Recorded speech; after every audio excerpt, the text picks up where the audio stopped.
Hello, everybody. Thanks for braving the rain, even though it's not actually raining right now. I'm going to do this because this is too tall for me. All right. Thanks for coming out. Thank you, Peter. My pleasure. Should I formally introduce you? I wrote a whole spiel. I'm Lyndsey Parker, by the way. This is Peter Jesperson. Give this man a hand.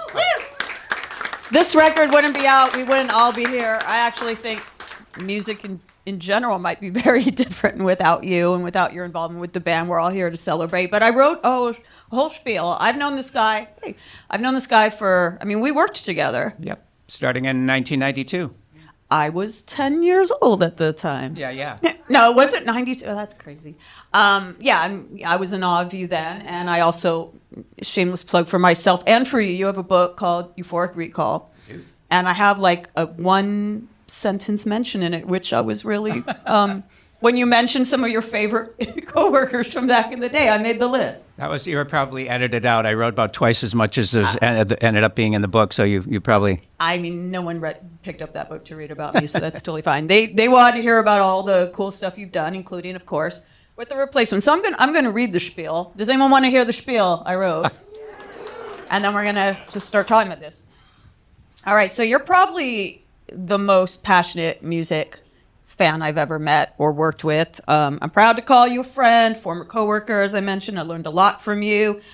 So this is Peter Jesperson, obviously. In 1997, you co-founded the legendary Minneapolis label Twin Tone Records, which was home to Soul Asylum, many bands, Babes in Toyland, the Jayhawks, the Suburbs, a lot of great Midwest bands, and of course, the Replacements. So as the mythology has it, in 1980, you made the discovery that changed the course of your life, changed the course of alternative rock, indie rock, college rock, just rock in general.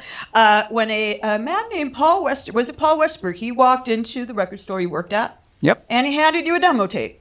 He did. And you went on to become, I don't even know if you ever really had a title, but some people called you, I read somewhere they called you the fifth replacement, but I guess I would say Slim Dunlap would be the fifth. Babysitter. Okay. Babysitter, A&R rep, manager, producer, mentor, legal guardian to Tommy Stinson for a while, if I'm not mistaken. And 4 years after that moment where Paul handed you that tape, the Replacements released what many consider to be, I don't know if you consider it to be their greatest work, but many critics consider it to be their greatest work, which is their third studio album, Let It Be. And I'm sure our conversation is going to go all over the place because you know so much and you've done so much, but we'll mostly focus on this record, which just came out as a deluxe 4 LP edition today with lots of unreleased goodies, studio recordings, outtakes, live recordings. And let's just kind of start. I know you've spent about 2 years being involved with curating this project. Yep, we started would have been 2 years ago, right about now. And obviously all the Replacements discography is amazing, but a lot of rock scholars or critics or historians, when they look at this record, they look at it as the one where Paul Westerberg kind of came into his own as a songwriter, or very rapidly matured as a singer-songwriter. The band very quickly evolved from their punk origins. So I'd love your insight into how that came to be. Was it like a conscious thing where they're like, it's time to grow up, or how'd that come to be? I think it was a gradual thing. I think, Paul was a great songwriter right from the get-go. From the first tape I got a 4-song demo in the spring of 1980. He walked into the record store. I'd never met him before, handed me a tape. When I listened to it, it really was... for somebody, I've done A&R all my life, quote-unquote talent scouting, and I don't know that I ever had an experience quite like that. It was probably 20, 30 seconds into the first song where I just felt like somebody put my finger in an electrical socket, and I actually stopped the tape and rewound it. I was actually at a record store. I managed a record store in Minneapolis, and I was listening to a bunch of demos that I had received while I was doing paperwork for the store, and so as the tape started, I was probably slightly distracted. I thought time to put my pen down and just listen. And so I played the first song all over again. And my first reaction was that it sounded to me like a kind of some kind of modern update on Chuck Berry with dirty words. And not that Chuck didn't have his share of dirty words at certain points, but So yeah, so I got the tape, and I was so excited about it. It took me a couple of days to calm down and make sure that my reaction was not that I hadn't overreacted. And so I called a couple of days later, and I remember a female voice answering the phone. I believe it was his mother. Hands the phone to Paul. He says, "Hello, I identify myself. I'm the guy at the record store you gave the tape to. I really love the tape. Were you thinking about doing an album or a single?" And there was a long pause, and he said, quote unquote, "You mean you think this shit is worth recording?" And because at the same time as we had Twin Tone in motion, I was also DJing at a club where I had some sway with the booking agent. And so a lot of people gave me tapes to try to get gigs at this club called the Longhorn. Turned out that that's why Paul brought me the tape, was trying to get a gig. But he got a gig and a record deal at the same time. I think I've read that the first Replacements gig was actually, ironically, a sober club. They'd never played a real bona fide rock club before we got together. They played a couple places. They were sort of taken under the wing of a band called the Dads, who were a sober band back in the day, and the only sober people I knew, to be honest. But they played this club, the Longhorn, quite a lot, and they were good guys, and they were a good band. But they had taken the Replacements under their wing, and they'd played places in the suburbs like, keggers and things like that, and house parties. So, but they had gotten a gig in a sober club in downtown Minneapolis in a church. And that was actually supposed to be the first gig that I saw. And as I walked up I remember walking up the stairs to the church, and there was this kid sitting near the top of the stairs, kind of looking dejected with his head hanging down. As I walked by, he said, "Are you Pete?" And I said, "Yeah." And he said, "Well, I'm Chris. I'm the drummer. We ain't going to play. We got kicked out." And I didn't know why initially. And then Paul walked out, and I recognized him from the store, and he had Bob Stinson with him. And he introduced me to Bob, and he said, "Yeah, they found liquor and pills in our stuff, and they were not happy about it." And the guy had actually said, "I'll make sure you guys never play Minneapolis again," which, of course, didn't happen. But so that was they were causing trouble from the start, I guess. Yeah. But they, it was a funny deal, because I think they thought they'd blown an opportunity, and I hate to admit it, because it's not, sobriety or lack of sobriety is not anything to laugh about. But at the same time, when I walked away, I kind of chuckled, and I thought, well, this is sort of humorous to me, and they sure didn't scare me off.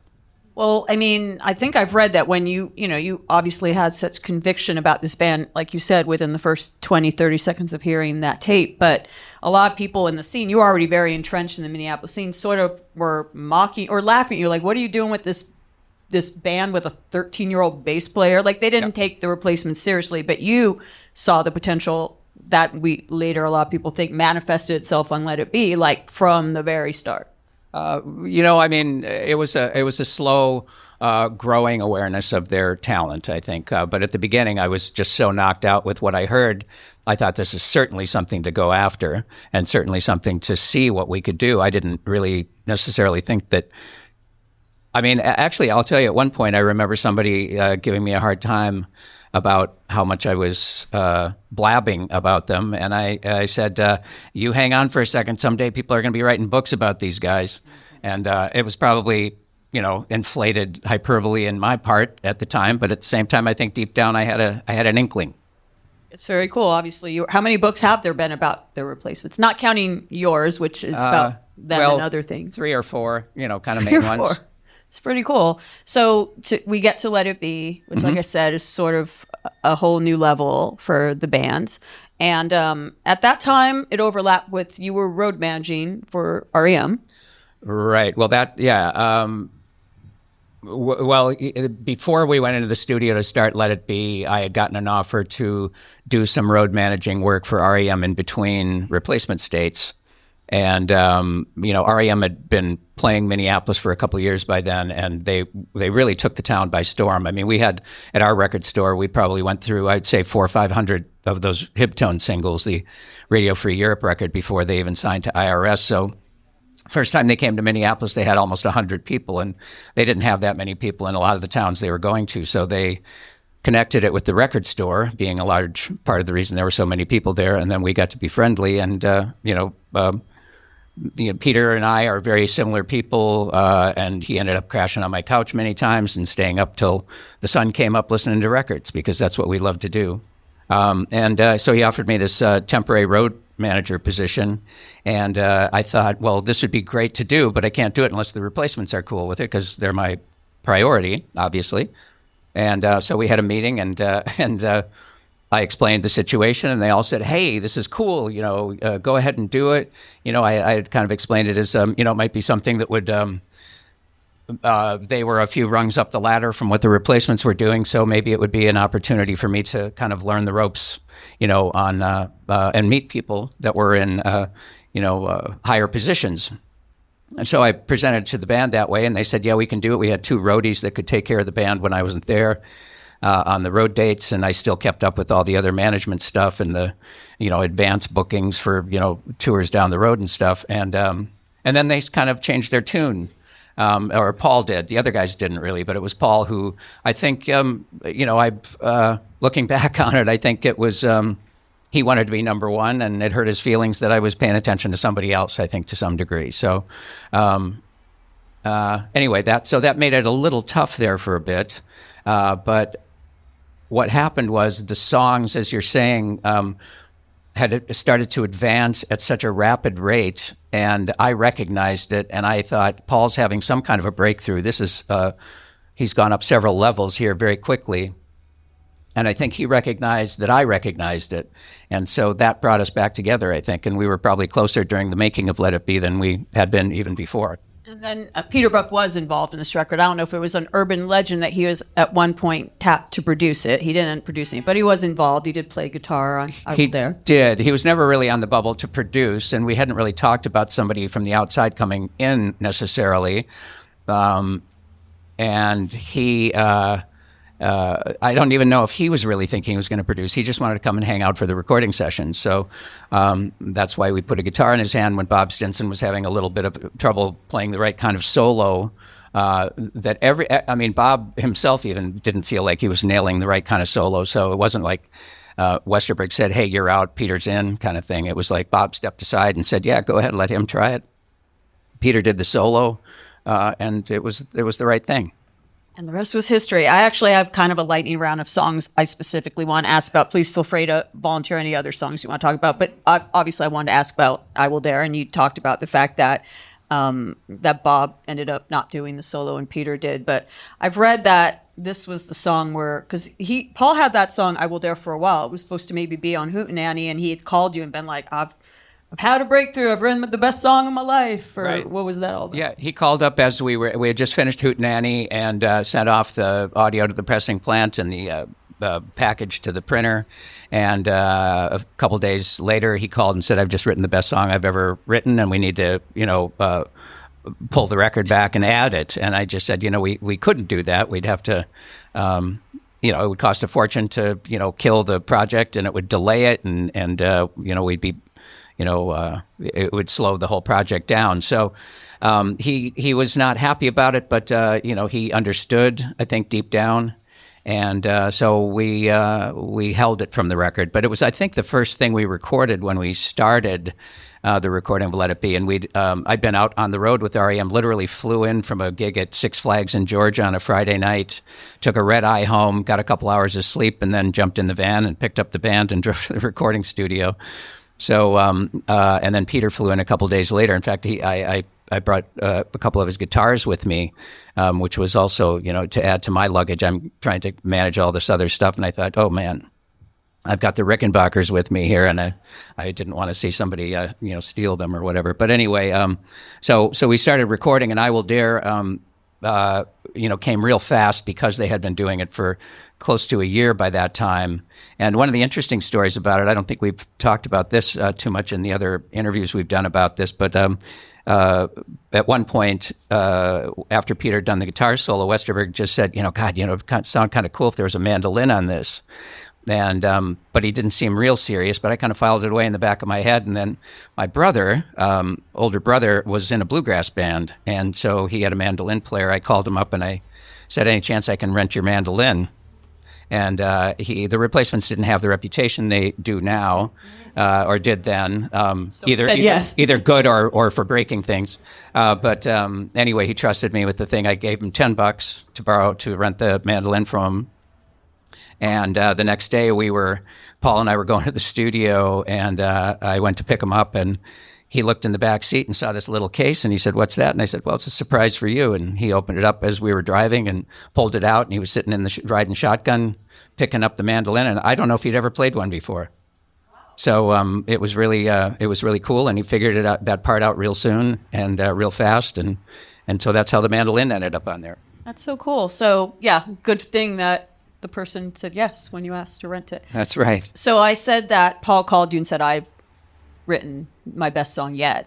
When he eventually played it for you, what was your reaction? Were you like, "Oh, holy cow, you're right. Like, this is a whole new level," or did you agree with him? I did. I mean, it was probably, I'm guessing he would have called me in February of '83. Hootenanny was out in April. So it was around that time frame. Anyway, so a couple of weeks after he had called me, we had a show at a place called Goofy's Upper Deck in downtown Minneapolis, which was mostly a hardcore bar. But the replacements were punky enough that they fit in, and we got booked there quite a lot. So I remember the set there being, strong, and we had a good crowd. And about, 7, 8 songs into the show, I heard them start a song that I didn't recognize, a quick strummed kind of bouncy intro, and it kind of caught my ear because I knew their material so thoroughly. And as soon as the song kicked in, I suddenly went, this is the one he called me about. I mean, it sounded like a hit to me. It really did. And I don't really think that way usually, and especially with a band like The Replacements. But I thought, man, he's written the song. This could be the one. So I was very excited about it. And then they continued to do it a lot live and fine-tune it. And in fact, I think by the time we started recording Let It Be, there were 6 songs that they'd been doing for, along with I Will Dare, for 5 plus I Will Dare that they'd been doing for about a year. So by the time we started recording, they were very well oiled and ready to go. So another one I have to ask about. I think it's kind of crazy how long ago this song was written. It's Androgynous. Like, Androgynous, I think, is more meaningful or as topical, if not more, today than when it came out in '84. And Joan Jett I just saw Joan Jett play. She's covered it on record. It's always in her set. Yep. She did a version with Miley Cyrus and Laura Jane Grace, trans singer from Against Me, and it's been covered by Ezra Furman, actually, also another trans singer. And I just am very curious. First of all, what was the inspiration for it? It's obviously a real positive take on I guess what would now be called a gender neutral or gender queer couple. I don't know. Tell me if I'm wrong. But what was the inspiration for it, and also the reaction to it at that time? I couldn't tell you what the inspiration was, and I didn't ask him, but I know that when Paul first played it for me, he was very surprised by it and a little nervous about it, and I was really surprised by it. He hadn't written anything like it. And as you know, from the beginning, when I first met him, it was all rockers. When I first met him, it was like they wanted to be Johnny Thunder's Heartbreakers. That was really their thing. First show I ever saw him do, they did 3 Johnny Thunder songs. But do you remember which 3? I'm sorry to interject, but I'm a big Johnny Thunders fan. I Want to Be Loved. I think it was called Get Off the Phone. Get Off the Phone. And one other one, and I can't tell you the name of the other one. You Can't Put Your Arm Around a Memory? No. Because I know Tommy has covered that. Anyway, not that. But go back to it. That's pretty cool. I didn't know that. No problem. But when he started writing a little deeper songs, in particular on the first album, as we were, we had a whole pile of rockers to record, but all of a sudden we'd actually seen Johnny Thunders in Gang War, the band he was in with the gentleman from the MC5, and he was really messed up, and it was sad because he apparently didn't have enough of whatever substance it was that was keeping him up, and he did not play well, and it was it was really kind of because we were excited to see him, and he was kind of a hero, and then you sort of saw him fall on his face a little bit, and it was it was disturbing. The next day I talked to Paul on the phone, and we were just shooting the shit, and I said, "So what have you been doing?" And he said, "Oh, I wrote a new song." I said, "What's it called?" He said, "Johnny's Gonna Die." So at that time, I didn't know what kind of song it was. When he brought it into the studio, I mean, it really stuck out, kind of like Androgynous did, because they hadn't written anything like it. It was his first ballad. So anyway, they does that on Sorry Ma. We did a song called Go on Stink, which was a little heavier and a little more writerly, I guess. And then Hootenanny had Within Your Reach and Willpower and some of those things. So by the time they got to Androgynous, even though there had been some outliers before, this one was a real outlier. And I don't know how to explain it really, but it was they weren't necessarily the. It wasn't a song that anybody saw coming, I guess basically is what it was, and it just kind of came out of nowhere, and I think it was a very forward-thinking song, and certainly is getting a lot of attention now in this new package. So one of the things, it was the first song we released in advance, and we found another vocal that I didn't remember being there on the multi-tracks. When we'd done the reissues in 2008 all on CD, we didn't have a budget to remix things and go back to the 24-track tapes, but this time we did have a bigger budget. So we were able to go back and pull all those songs apart and look for instruments and voices that weren't on the original that came out on the record. And when we found this other vocal, I was very excited. I think in a way it's maybe my favorite song on the record because of this other vocal. Clearly not a master. And I think we picked the right one for the album, but it's one that's got a lot of emotion in it. And I think it was very, very much worth putting in this package. Sorry, I'm sort of asking the question again, but was there any kind of weird reaction to it when it came out from bros or whatever? I mean, it was a different time. No, I don't remember any kind of bad reaction. I think people were I think the people were kind of excited by, the expansion of topic. Yeah, well, I love the fact that when I'm sure you've seen Joan Jett do it, but she just did it at the forum, and she didn't just do it. She did this whole speech before about how Paul Westerberg is one of her favorite songwriters, and It was very cool. I do want to ask you about 16 Blue, because I remember in your memoir you talk about, obviously, about the awkward age Tommy was at that point. Yep. That was a funny one, because I remember that, where that came from real specifically. We were on the road with REM. And we were in Boston, and we had a day off, and Westerberg said, could you find a place for us to rehearse? And that was something he'd never asked me to do before. And I thought, well, sure, of course. That's great. I'm glad they wanted to. And I didn't know why. So I called up our friends from the Del Fuegos, said, anybody who's got a practice, space that we could use? He said, sure, you can use ours. So we got the keys and loaded the gear in there for the afternoon, and I took off to do some other stuff and came back and got them later. And then we went to the Paradise in Boston, where they were opening for REM. And during sound check, they did this new song, and I thought, that's what Paul wanted the rehearsal for. He's got a new tune. And I remember walking around at sound check and hearing the words, and all of a sudden I went, holy shit, he's written a song about Tommy. How'd Tommy react to that? I assume he knew. We didn't really talk about it. I mean, I think it was one of those things. I mean, everybody kind of everybody kind of got it. That's what it was about. But no, it wasn't something that was a big discussion point.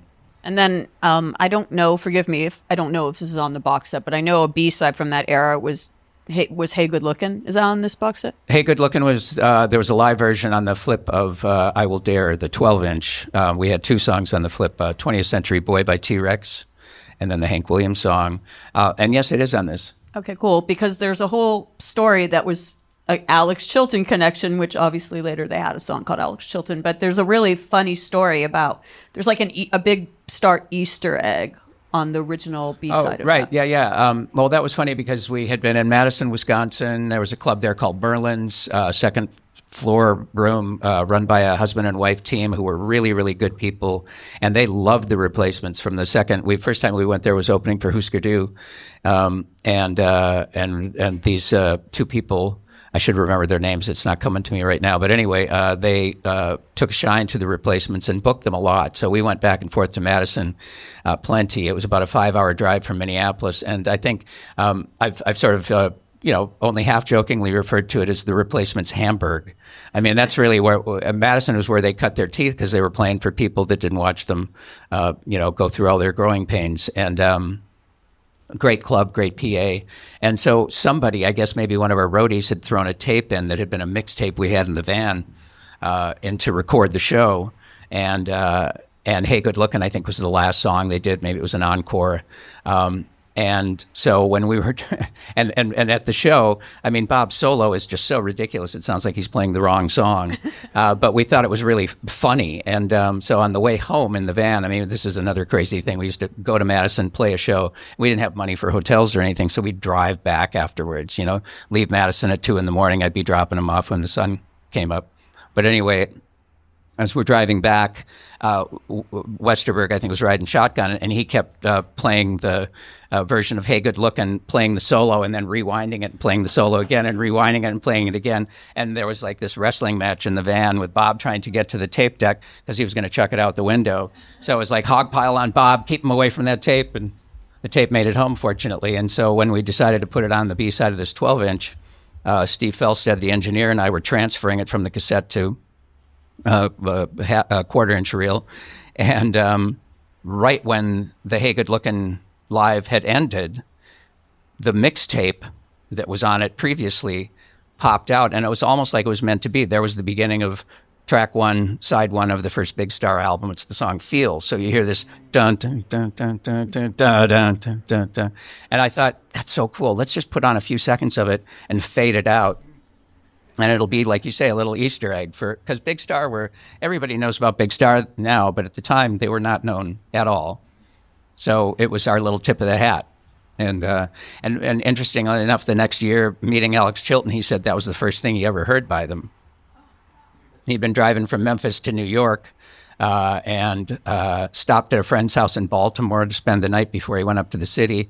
And the guy said, "Hey, do you know about this band, The Replacements?" And Alex went, "Never heard of them." And he said, "Well, look what they've done here." And he played it for him. So that would have been his intro. That's so cool. Yeah. What a great story. So we've mentioned that obviously the Replacements did cover. So I have to ask about Black Diamond because this was 84. So, or when you were making it, it was maybe even 83. Like early 84, but yeah. This was before people were like ironically covering Kiss songs or ironically liking Kiss or unironically liking Kiss and just being like Kiss kick ass. They might be cheesy, but they have had a lot of great rock songs. Like that was ahead of the curve in that way. So obviously Black Diamond's on this. And also I think Gene Simmons might have seen them do this in concert once. Yeah, he came to CBGB's and we were, I was at the soundboard, and the guy who was doing sound was a guy who actually had worked out here at McCabe's and stuff, Robin Dinar. You know Robin Dinar? He's been around doing sound here for a long time. Great guy. Anyway, he was the sound guy at CBGB, and so he and I were at the soundboard, and it was, it's actually not a great show. Well, Alex Chilton was opening up. It was the first time we met him, and I think that the Replacements had a few extra cocktails because they were so excited, and it was a pretty messy show. And also, they'd just been on the cover of the Village Voice. So, and there were a lot of A&R guys in New York that were like, who's this band we've never heard of who were on the cover of the Village Voice? So it was packed with This was a common story, right, where they had a big show and they would not be at their best, but then they'd be at some other show playing for like 10 people, and it would be like the best show you ever saw in your life. Yep, that's exactly right. That's exactly right.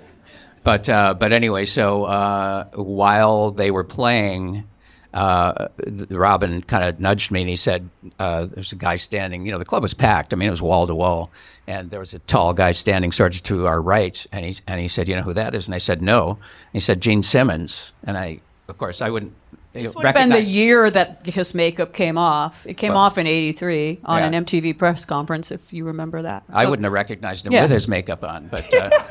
But anyway, so I and there was a little talkback system at CB's. A lot of clubs have it where, there's a little microphone on the board that you can talk to the band through the monitors. And so when they finished a song, I hit the button and I said, "Paul, Gene Simmons just walked in, no shit."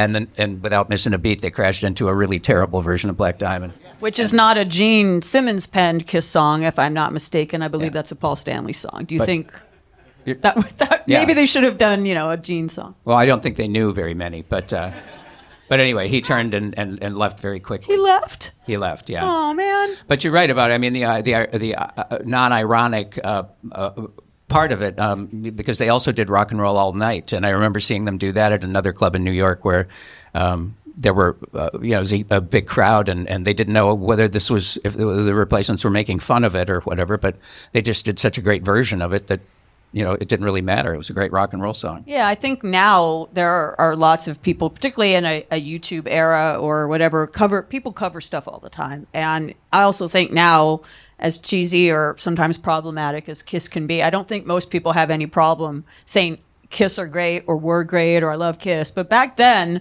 especially, this was around the time when they reinvented themselves as kind of like a no makeup hair metal band. Like, it was not cool. Yep. To like Kiss. It was a risk. Now if like a rock band starts playing a Black Diamond on stage, everyone would be like, yeah, Yep. But like the only bands that were probably doing that early were like the Replacements and Red Cross, who always went against the grain of what was considered cool, Could have been. And actually we recorded 4 covers during the Let It Be sessions. So we had to pick one, and we didn't, we didn't want to put 2 covers on, but we thought one would be fun.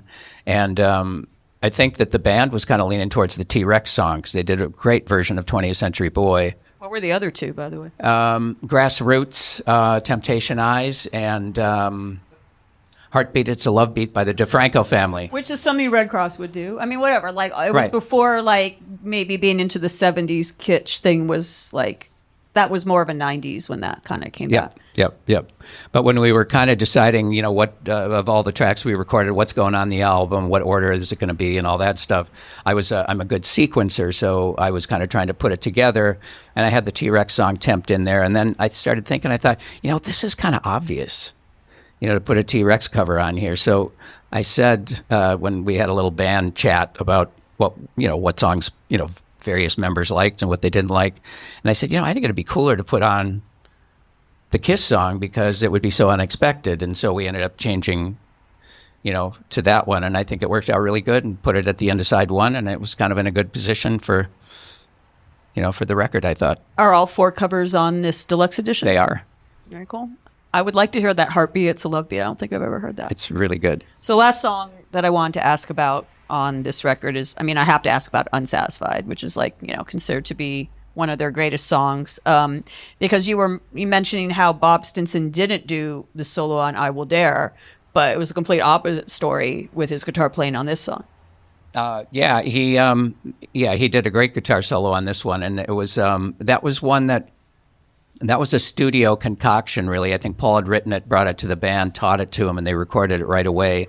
And I don't think we even did more than one version. We had one good backing track. He took a couple shots at the vocal, but there was only one really good vocal. But the interesting thing about that one was when we recorded it, it didn't have the acoustic guitar intro, and we didn't use things like click tracks or anything. So, and there was no count in. And so when all of a sudden Paul said he wanted to put a 12-string at the beginning, it was really difficult to record the 12-string and then line it up so it sounded like, sounded right. But there was something else I was going to say about Unsatisfied. Oh, interesting thing about that, I remember after the record was out, we were driving through, I remember somewhere down Kentucky or Tennessee, on a 2-lane road, stopped to get gas. There was a payphone across the street, so while the van was gassing up, I ran across to call back to the office in Minneapolis to, just check in, any names for the guest list tonight, that kind of stuff. And Dave Ayers was a guy who was doing some A&R while I was away so much with the Replacements. And Dave said, hey, we got a call from Debbie Miller, writer from Rolling Stone. She loves the album, and they're going to review it. But she doesn't understand one lyric. And she wanted to know if you could, if I could tell her what it was. I said, I don't know, but I'll ask, the band or Peter or whatever. So he said, it's the line, everything you dream of is right in front of you.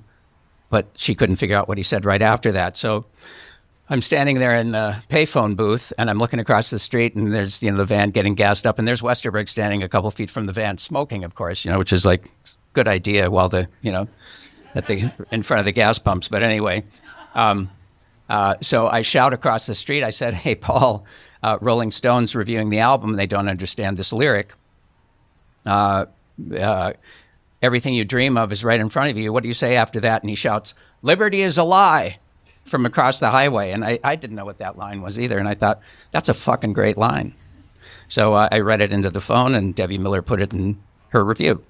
Is that song Unsatisfied? I have read that it's at least partially about Paul's frustration with where the band was at that time, in terms of, some people might have thought that a band that had this reputation for being whatever, difficult or inconsistent with their live shows, didn't want success, didn't want to be famous, but I feel that he did. Or tell me about, like, did that factor into this song at all? Because I've read that. Yeah, well, again, I mean, Paul and I didn't really, there wasn't a lot of talk about, like, where did this song come from? What did you mean? What were you feeling, Paul? Those were not conversations we had. So, but it was a song that I think, I was shocked, and I'm shocked to this day, that it took them 4 albums before the major labels really got serious about coming after them. So I think if you're Paul Westerberg and you're writing "Color Me Impressed" and I Will Dare and Unsatisfied, and you're not getting the kind of attention that you think you should be getting, you're probably not very satisfied. So I'm sure that's part of it, but yeah, I couldn't tell you really the origin of the feeling. No worries. I mean, obviously, the Replacements got to a certain level of success, a type of success that many bands would be thrilled to have. Yeah. 4 books written about them. They've been nominated for the Rock and Roll Hall of Fame, not inducted yet, but maybe someday. Well, that was all later, though, too. Right, but at the time, now we look back and, obviously the critics loved them, particularly with, as you mentioned, this Debbie Miller woman from Rolling Stone. But, with the fact that the songwriting had elevated, and the fact that you had a song called "I Will Dare," which the first time you heard it, you're like, that's a hit, and this was getting the acclaim. Did you guys think, even in the back of your minds, like, this is the album, this is the one that's going to do it? Because then, they did get signed to a major after this one. They did move to Sire, so I assume this record did attract attention of Seymour Stein or whoever. But were you thinking, like, okay, now things are going to happen? I don't know that was really the way we thought. I think that everybody wanted to be more successful. Everybody wanted to have, be making a better living or whatever. But the idea was just to make the best records we could, and to do the best, and to tour as much as we could. And even though they did a lot of shows that were falling down drunk, I mean, they didn't, go out there on purpose to do a shitty show. It was just kind of the luck of the draw. There's something cool about that, in a way that, they couldn't fake it. And so on a night where, the chemistry wasn't there on stage, sometimes they'd maybe flush it down the toilet a little bit and just be goofy. Or we played a lot of places where there were, big punk rock audiences, and they'd do everything country style, just to piss them off. And this is just... Did that piss you off sometimes? Like, here you are, this manager's believed in him since the first 20 seconds of this demo tape, and you're like, using that, you just were on the cover of the Village Voice. All these people here. CBG, seen Gene Simmons, not that you cared about that one, but you know what I mean? Like, this is a big show. Yeah. And there are probably many other versions of that story. Like, this is a big show. And then they do not present themselves at what they can do at their best. Well, if you got a bunch of people standing in front of you saying, this is what we want, this is what we expect from you, they are the kind of band that's going to go the other way. I mean, that's just the way they work. But that didn't frustrate you as someone who... No, not really. I mean, I was frustrated when... I was more frustrated when they just played shows that sucked, and I knew that they were much better than that. I guess that's what I was asking. But I know, you probably have the same experience. There's a lot of bands that we all see where, they go out and they're great every night, like a Bruce Springsteen kind of thing. They give it their all every night, and not everybody can do that. And so, in a way, I mean, I kind of admired them for not playing the game in those ways. But it has been brought up many times that if they had played the game more, and this goes beyond Let It Be, I mean, it goes to like the Bastards of Young video, which is of course now a classic, but was them not playing the MTV game. Right. There are some people that were like, guys, if you just played the game a little bit more, like the world could have been your oyster. I don't know if that's something any of them or you have ever grappled with. I'm sure everybody thinks about it, but it would, we might not be talking about them had they done that kind of thing. If they had, the books would have been less interesting. I think of the 8 records they made, Don't Tell a Soul is the one where they really did try to play the radio game and all that, and I think that's their least interesting album, and I think it's got some real duds songs on it. I mean, the singles personally. on it. No, that's fair enough. I'm going to put you on the spot. This doesn't have to be just the era of Let It Be, but given the fact that you never knew what you were going to get with them. What is, in your opinion, the best show you ever saw them do? And, just for kicks, the worst? God, there were a lot of shows that were, the worst is probably, there's plenty of those. But also, the thing is, when I think about it, I saw them hundreds of times, and they were great more than they were bad.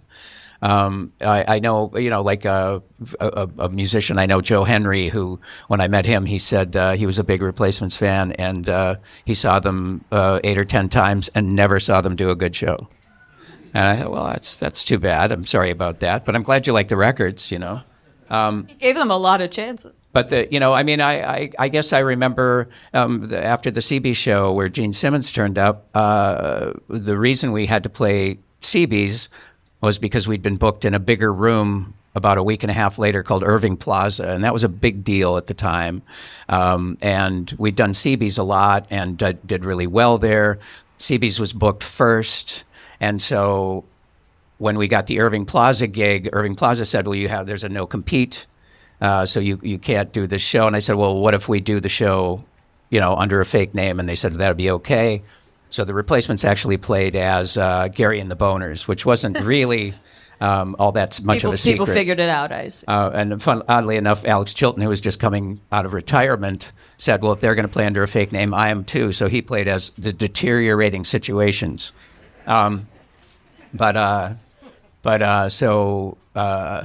The Replacements, I had to convince Hilly Crystal that, look, there's going to be a huge crowd. You're going to sell lots of liquor.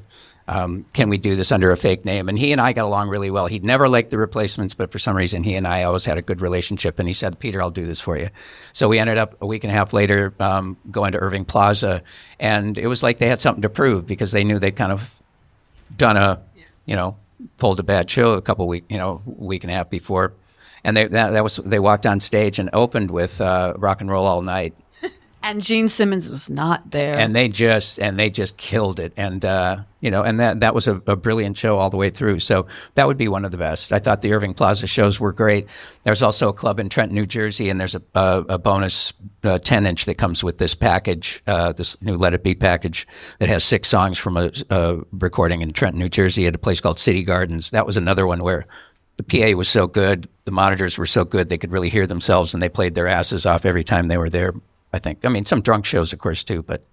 I think probably the bad shows are the ones that people remember more because that was part of their lore, as you said. Well, it became more of their lore, and it is kind of a frustrating thing where, people will come up to, a band member or me or whatever and say, yeah, I remember seeing them in Tulsa, and you were so drunk you couldn't play any of your own songs, and that was so great. And it's like, well, that wasn't really why the Replacements were great, to me, but, So a couple of obvious questions to ask about the lore is, of course, the title, which some people maybe at the time, Let It Be, would think was blasphemous. This was also before the internet, where having an album called Let It Be would maybe make the album be hard to find online or whatever. But I do believe that it was at least partially inspired by you and your Beatles fandom to call it that. I think it was needling me a little bit. Westerberg used to say, they're a great rock band, but they're not the be-all and end-all. And the Beatles, that is. Yeah, and I said, no, they are the be-all and end-all, and you are wrong. So,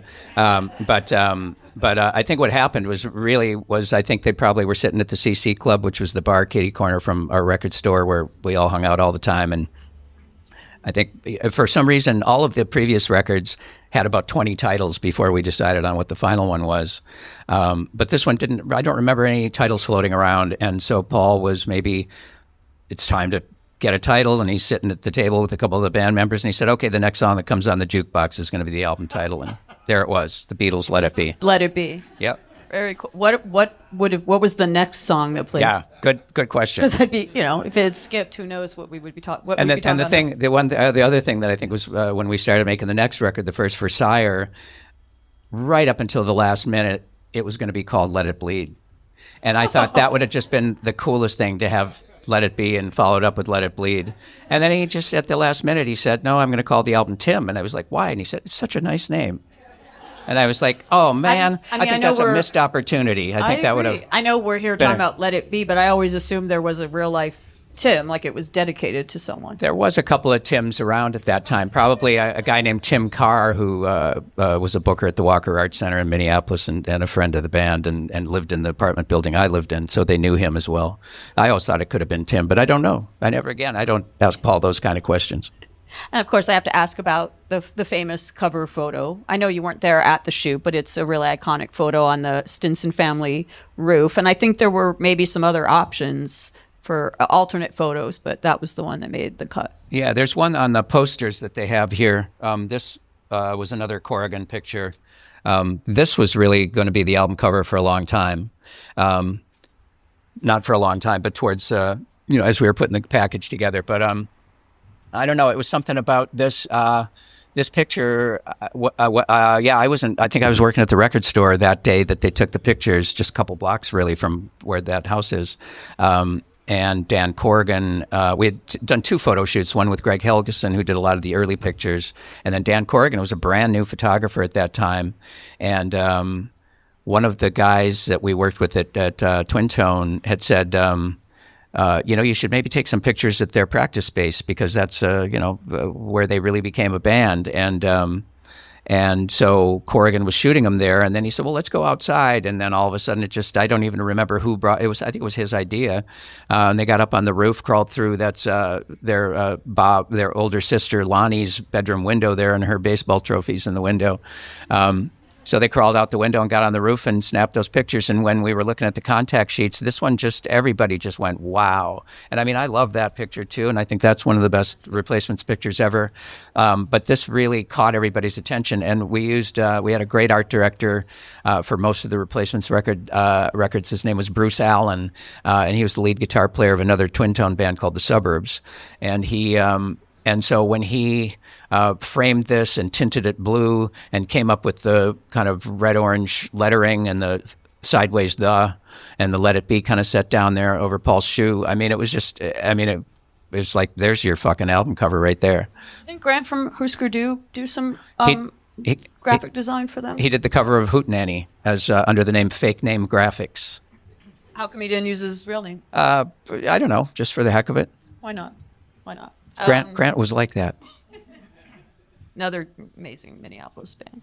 Amazing guy. And I got to work with Grant as well because Nova Mob was on Restless right. Twin Tone. Right. Very cool. So I'm gonna take some questions from you guys. I'm so glad we have such a nice turnout. It's so cool. Thank you for coming, especially when the weather wasn't great.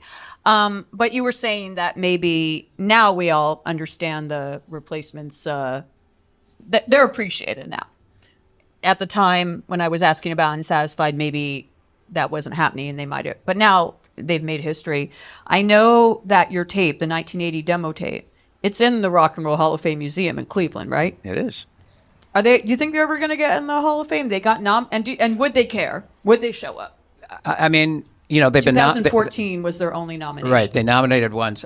Tommy and I did a thing for my book there last year, and it turns out the 2 directors of the Rock and Roll Hall of Fame are replacements fanatics. I mean, they were so kind to us, and they gave us like a 2-hour private tour of the museum, and couldn't have been nicer.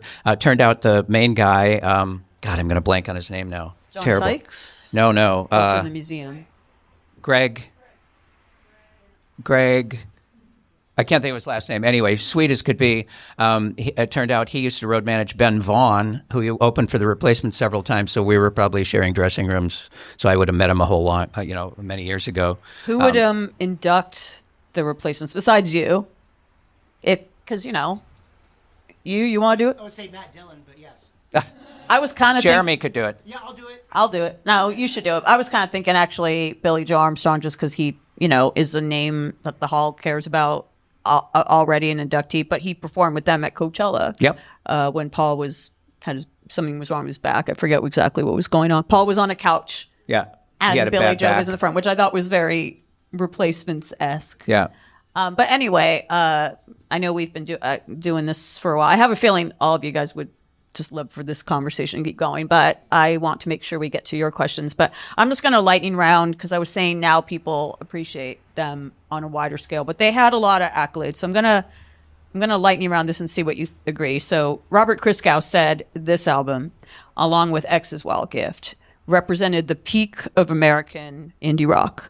Do you agree? And if so, why? I think it's right. I would say right up there. I mean, harder from my perspective. I mean, I don't want to be self-congratulatory about it, but I think it's that year. It was one of the and one of the defining records of indie rock back then. Yeah, for sure.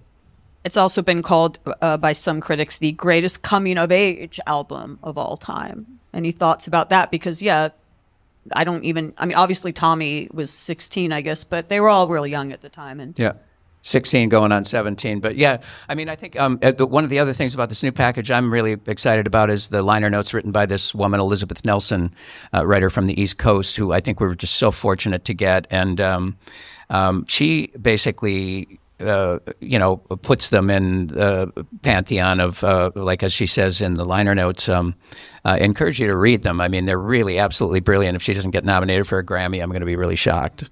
But she said that to her, they most resemble the British art school bands, the Kinks and the Who. And I think that they've been called the American Kinks. I've read that. Yeah. So, and I don't think, obviously the songs don't sound the same exactly, but I think there's something about it that they had the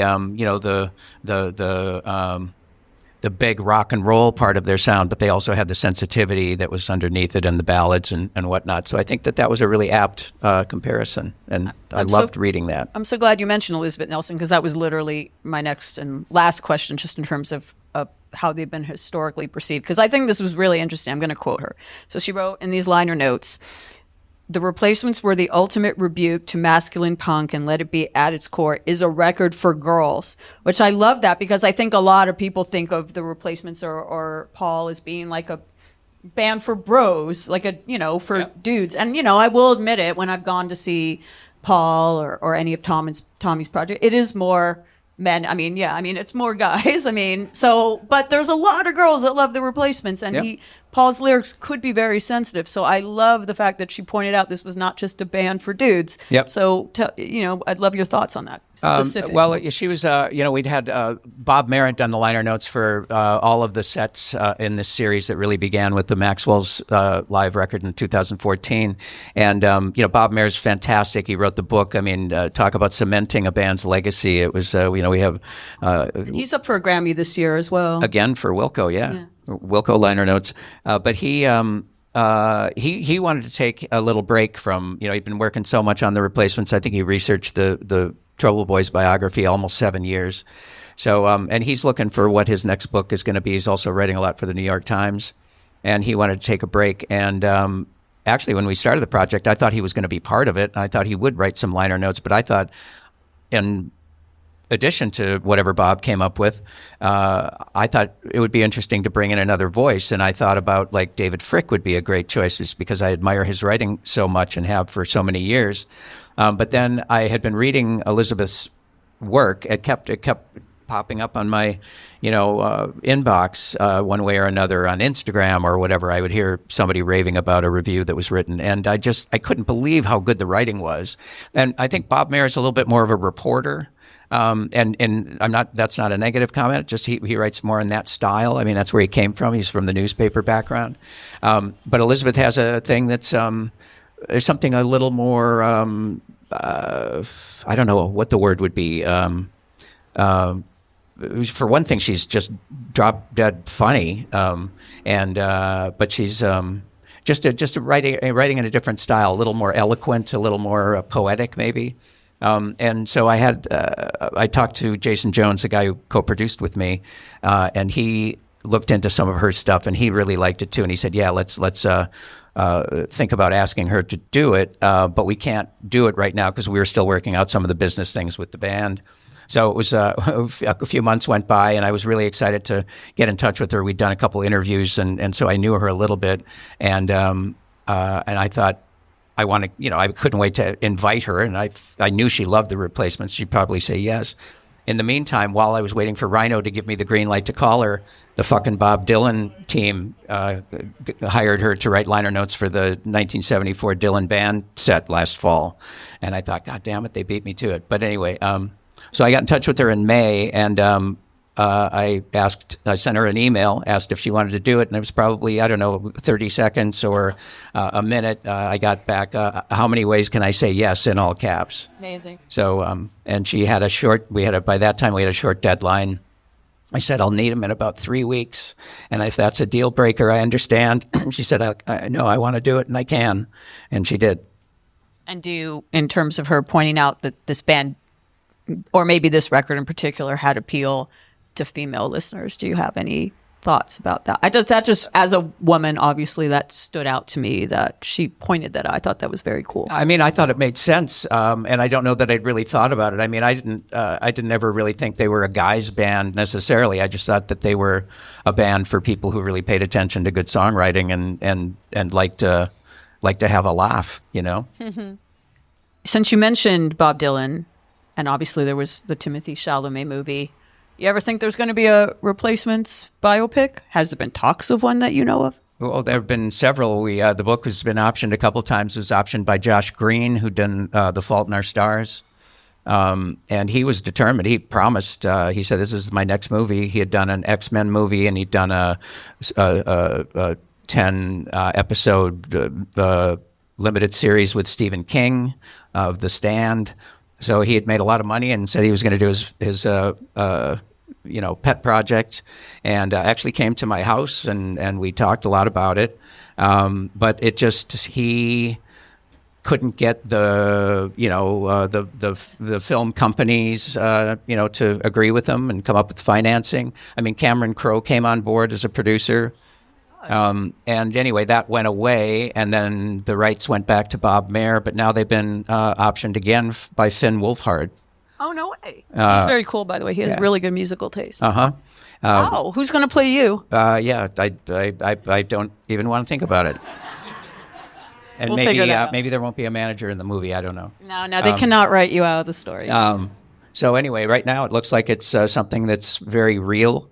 I was kind of glad when the idea of a biopic went away, because I thought, how many good ones have you ever seen? I mean, I haven't seen many. I've seen a few. So, yeah. But yeah, when they're bad, when they get it wrong, they get it really wrong. And there's way more bad ones than good ones, if you ask me. And I think, maybe, who knows? But, I think Bob Mayer will be involved in the screenplay or whatever it is, the script, and keep him on the straight and narrow. And I also, the impression I get is that Finn Wolfhard is a fanatic for the band, and that he wants to make it real and true. And so maybe it would be a good one. Maybe he can induct them into the Rock and Roll Hall of Maybe Fame he could. for that. Get that younger audience. That's All right. right. Thank you so much. This is me. I thought I knew a lot about your career and about the replacements, but I learned a lot today. I hope you guys did as well. Do we have any questions from the audience? Raise your hand. Don't be shy. Nope. No? I'm someone who became obsessed with them after reading Trouble Boys a few years ago, and so for people like me who are only discovering them now, or anybody else, obviously, like the legend is that they weren't appreciated as much in their time. Do you know if they feel that they feel like they're getting their due, lack of a better word, satisfied, or like how they're, perceived, or like people showing up at their big reunion concerts 10 years ago? Like, did they feel that love? Yeah, they definitely could. I mean, the fact that they were able to do, to do late night TV and really nail it. I mean, that version of Alex Chilton just killed me. I just couldn't believe that they were so good on TV. I was there when they did Saturday Night Live, and although I thought that was good, it was no fun. It was really an ugly situation. We were really treated poorly. I mean, the Saturday Night Live people didn't know who they were. They treated us like shit, to be honest. So I think that in particular, a couple funny things have happened recently. Like Chris Mars just came out of the retirement of doing interviews and decided he wanted to help. He just said, man, you guys have been working so hard on these reissues. They look so nice. I can really feel the love that you put into these. And I guess I want to talk to the press. So he actually did an interview with the Washington Post last Sunday, and it came out today, and he said some really great things. And Westerberg doesn't want to talk to the press, and that's okay. That's his prerogative. But since Chris did, Tommy said originally he didn't want to talk to the press if Paul wasn't gonna, but if Chris is gonna, he said sure. So Tommy talked to him too, and it's really a nice piece written by Jeff Edgers, longtime writer out there. So that was cool. But I know that Tommy and I are in touch more than the other guys. Don't talk to Paul much at all these days. But and Chris and I are in touch, every couple months or whatever. But Tommy and I are in touch a couple times a week, and we do a lot of work together still. And he's the one that's out there playing, and he sees it everywhere he goes. I mean, he was really generous to me when I wrote a book a couple years ago, and so we did I did 20 cities around the country, just wherever there was interest, I would go do it. And Tommy came to 10 of them with me, and there would be times where we'd be sitting at the table waiting to sign books, and people would be walking up, with some replacements records to sign, and I'd see, like people shaking, as they were, about to talk to Tommy Stinson, and it really, that just for me, incredibly gratifying, and I think he feels that too, and so. I think that they feel like they are recognized, and the fact that they're still so relevant. I mean, we call it, my wife and I, Jennifer and I, we call it the long arm of the replacements. I mean, it just goes on and on and on. And our son is working in music now, and he's, he said every couple of days some kind of door opens for him because they go, wow, you're related to the guy who did the replacement stuff, and it's like, wow.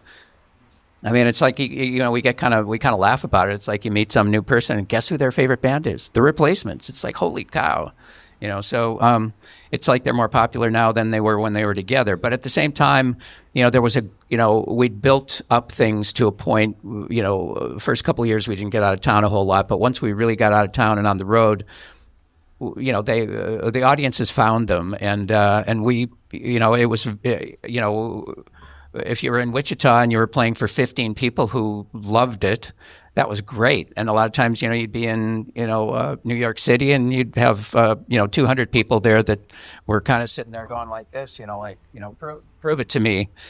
So I think that, they had an audience all along, and they appreciated it. And so, yeah, I mean, I think they have come around to the fact that they made an impact, and it's a lasting one. And that's really something else. I mean, because it doesn't happen to everybody. Yeah. Any other? Yeah, so I think they came to California for the first time in '83. Yep, fall of '83, October of '83. Did you chaperone that trip? I did. Can you tell us about that experience? First gig here was Club Lingerie. And then we kind of did some things where we went up to the Bay Area and came back down. But I think it was Club Lingerie, Music Machine, which was out on Pico, sort of by the 10 there, just kind of by McCabe's. That was a great club. A picture in this set of them on stage at the Music Machine, as a matter of fact. And also a place right in Hollywood, sort of by where Amoeba, the new Amoeba is. It was the basement at Selma and Ivar, I think. I think it was called the China Club for a while, but this was a... Right, it was Cathay de Grande. Was that a name that they used in different clubs around town? No, Cathay de Grande was right there on Selma. Okay, and I thought that was just a name that was mobile, because I remember it as the China Club at some point too. But anyway, there was a show there, and it was pretty good. And then the booker invited us to come back, and I think we did another show there on Thanksgiving night with Social Distortion. But the first one was with Top Jimmy and his Rhythm Pigs. No way. Yeah, right by Restless, by that building we worked together at. Restless was like half a block away from. It was the China Club at that time. Yeah. And then trying to think of where else. What other rooms? Do you remember who was on the bill at the Club Lingerie show? Was I it like local don't. I band? have it in notes in a calendar, an old calendar, but I don't remember off the top of my head. There were 2 openers, and there's a bootleg of it too that mentions who the openers are. I can't remember, but yeah. Peter, what about the place where you had to play the guy took the drink out of Tommy's hand? Oh yeah, that was a Azusa. We had a gig, got booked into like a steakhouse or something. It was really weird. But we went out there, and I remember meeting the owner, and it was like he looked like a Marine. You know, he had like a buzz cut, and he looked, you know, kind of chunky. And I was just like, whoa, this guy doesn't look like a replacements friendly guy.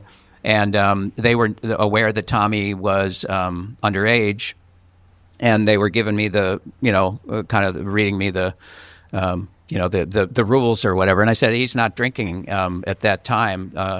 And so he hadn't really kicked into gear on the alcohol yet.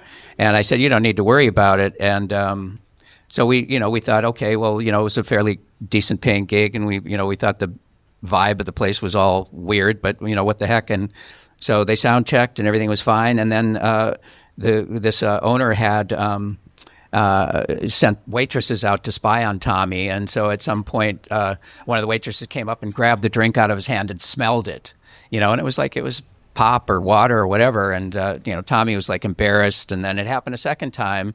And then all of a sudden Westerberg pulled me aside and he said, I don't like these people here. They're not treating us very well. And I want to leave. And I was like going, oh boy. Okay. Well, I kind of wanted to leave too. So I said, this was by this time the band had decided that they weren't going to, you know, tear down their equipment, and so me and the 2 roadies had to do all that. But I said to Paul, I said, if you want to leave, I'm with you. I agree. These people are treating us badly, and we got to go. But you got to help tear down. We got to do it fast because this guy's not going to be happy. So we did. We just, you know, took everything apart fast, filled up the van. As it started to get around the club and it came to the guy's attention, he was screaming and shouting. There were about maybe 30 or 40 people that had come out from L.A., and they were all gathered around in the parking lot, and we got like an ovation as we, you know, stormed out and drove away, and they were standing there clapping while the owner was... Did you at least get steak dinners out of the deal? We did. I don't think Did you get to anybody- eat some steak? I don't think so. Man. It might not have been a steakhouse, just looked like one. Any other... The call would bring a song, and especially like some of those more writerly songs, call it. Would you ever get any pushback from the other members? Oh yeah. You know, there's a song. In fact, another cool part of this package is there's a live recording on this 10-inch from City Gardens in Trenton, New Jersey, that I was mentioning, called "You're Getting Married," and it was a demo that he gave me in 1981, and it was actually, some of you might know it because we put it on as a bonus track on the Stink record when we did the CD reissues in 2008. But anyway, that song, when he gave it to me, I mean, he was slipping me these demos that were piano demos and acoustic guitar demos that he'd recorded in his parents' basement. And basically I was sworn to secrecy, especially don't tell Bob, because Bob's going to think I'm a pussy, you know. And but he would bring these things over. A lot of times it would be in the middle of the night or late at night. And I remember him calling one time, and he said, I just wrote this song. I sing the whole thing in falsetto. I got to get it out of the house right now, or I'm gonna erase it. And and he lived about 20 blocks away from me, and he must have run the whole way. Anyway, he gave me the tape, and it was a song called "You Hold Me in Suspension," which he's never given me permission to release on one of these sets. But oh my God, what a great song! One of his greatest lyrics, he sings, "You hold me in suspension." He goes, "All paint chips and all love fades." Why no I think that's permission to release? just because I think it's just one that's a little too personal for him. So anyway, when You're Getting Married came along, that was one that just lit me up. I was actually a little bit frightened when I heard the song because I thought it was so great. I thought, how does a fucking 19-year-old kid write something like this? It had to have been about a real person. Again, I never asked him. But anyway, so those were the kinds of things that were happening. And I remember we tried... because I love the song so much, I kept bringing it up to Paul. Like we snuck "If Only You Were Lonely" on the B side of "I'm in Trouble" of the 45, and that worked well. So I said, hey, in the right spot, one of your solo songs could be cool. Show how the breadth of your writing ability. So, but anyway, so by the time we were doing Hootenanny out in the warehouse in North Minneapolis, they tried You're Getting Married. And it was one of the times very specifically that I remember exactly what you're asking about, because Bob purposely played badly. And then when it was over, I remember him, in fact, it might even be on tape, he said, "Save that for your solo album, Paul. That ain't the Replacements." Yeah, because Bob wanted to rock, And I get it. I did too. How many more questions do you want to take? I can take if there's. All right, we'll just keep going. Over here. Hey, Mike. Yeah, hey, Peter. I just wanted to chime in about Peter being the fifth replacement. I think it's a very apt thing for him. And, many people think it's because they were self-destructive and he held them together, but I see it differently. I was lucky enough to be a college student in Minneapolis in the early 80s and saw the Replacements quite a few times. And they just got so disheartened because every time they would play after a really good review, and they would play in a place that had about this many fans for 3 years. And I think that was so tough on them, and that's why the Unsatisfied and even maybe Favorite Thing. But Peter, he had to give them pep talks. I imagine just, because he believed in them, they would never have survived. And it wasn't their drinking. It was just that, it was a tough era, those early 80s. Lack of recognition. University of Minnesota would not play them on their radio station. The whole college radio scene had not really started. So he definitely was the fifth replacement, and also, people don't give him enough credit for holding that band together. That's very kind of you. And let me tell you, Mike Hager, that's very, very nice of you to say, and I appreciate that. Mike Hager was writing for the Minnesota Daily, the A&E section, and actually met us in New York the very first time we went to New York in April of '83, and wrote a cover story for the Minnesota Daily, and I still have it. The headline was "Native Sons Rise in the East." That was a great title. Yeah, it's a good. But you wrote the article, and that's what mattered. But it was a great story, and Mike's a great writer and a great man. Yeah, applause for you. But I want to piggyback onto that question real quick. Do you have memories of these pep talks that you gave? Did you do that? Well, were you like, "Come on, boys"? I had just unfailing belief in their greatness. I didn't. It's not anything like I planned it. It was just I couldn't help it. I just thought and it wasn't like Did you have to talk them out of breaking up or anything like that? No. It was. I think that they just get frustrated. No, they wanted to be a band, and they kind of grew into this. That fourth record for Twin Tone. I think that's another thing Elizabeth Nelson says in the liner notes. She said they were so good at that time that it was impossible for them. She said it was. I think she said it would be like the Rolling Stones in 1970. They could not have made a bad album, and so that's just that's kind of the direction they were going. And I have, as far as I think Mike is being I think what he said is there's truth there, but it was also I didn't like sit there and consciously do pep talks. It was just like, I would encourage them, and they trusted me. So yes. Yeah, I just think the scene has kind of definitely changed on the note of like college radio. When I was managing my station, my co-manager, his show was called Back to the Dial. My friend would sell like painted I Hate Music shirts to our buddies, and I was wondering if you think there's something kind of like in this kind of college age, early 20s scene that is it more of a moment in kind of music that is drawing people my age like kind of back to their sound, and or is it more of like a moment in kind of like culture that something that their music is speaking to?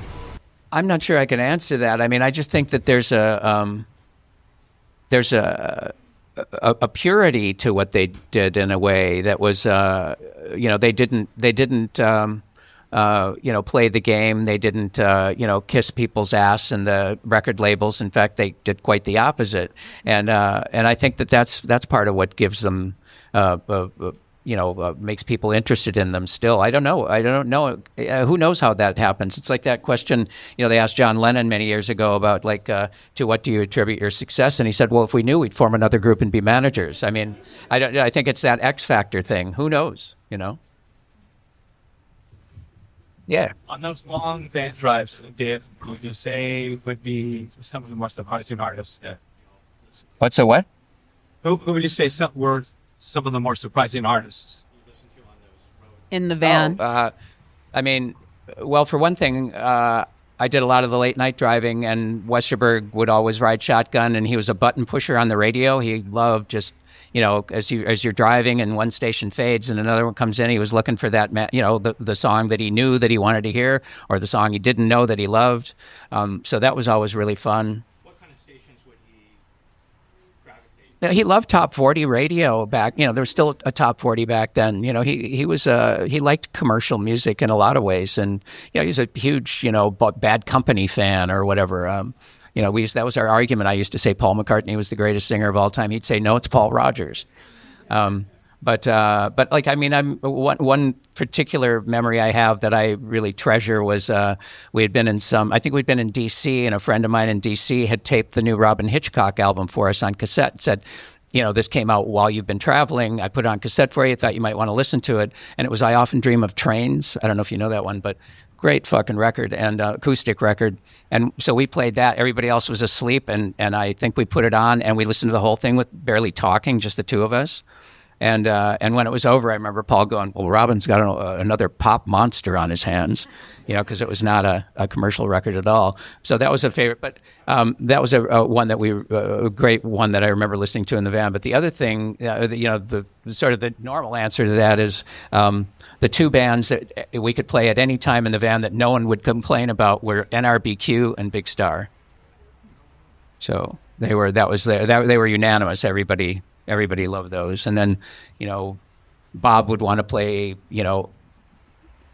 Bob actually never really wanted to play anything. He just sat in the back and, drank beer. But Tommy would have Squeeze, tapes or whatever. He loved Squeeze. And, Paul had a live Jerry Lee Lewis from Germany, that he loved, and he played that all the time. And I actually, one great van experience I remember was, as we were in between Let It Be and Tim, we were driving along, and I had gotten a tape from somebody again on the road of Neil Young bootleg live in Germany, and he does a version of the song Flying on the Ground is Wrong from the first Buffalo Springfield record.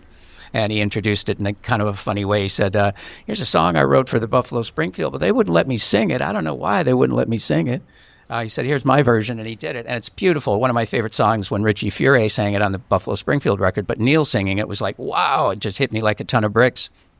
I'm listening to it on the Walkman, and when it was over, I just stopped it. I rewound it to the beginning, and I put the headphones on Paul, and I said, you got to listen to this. And he listened to it, and a lot of times I'd play him stuff, and he didn't like it. That shit or whatever. This one, I could sort of see his body language, that he was really connecting. A couple of weeks later, we're back in Minneapolis. I went over to his place one afternoon, said, what have you been doing? He said, well, I just wrote what's going to be your favorite song on the new album. And I was like, oh, well, I'll be the judge of that. And he sat there on his couch and played me Swingin' Party for the first time. And that was, it's basically the melody of Flying on the Ground is Wrong, turned inside out, and he, stole it in a sneaky way for copyright purposes. Any other questions?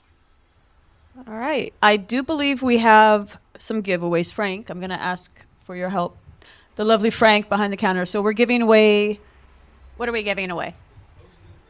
Posters here for just anyone to grab. But we have some limited things. By the way, this was taken in an elevator at Kaufman Union, speaking of the University of Minnesota. Very cool. So we have, 3 T-shirts? 3 T-shirts and 1 CD. And how are we doing this? Oh, we didn't do raffles, did we? Do you want to do a raffle real quick, or do you want to do a trivia contest that Peter can conduct? Okay, Peter. Come on.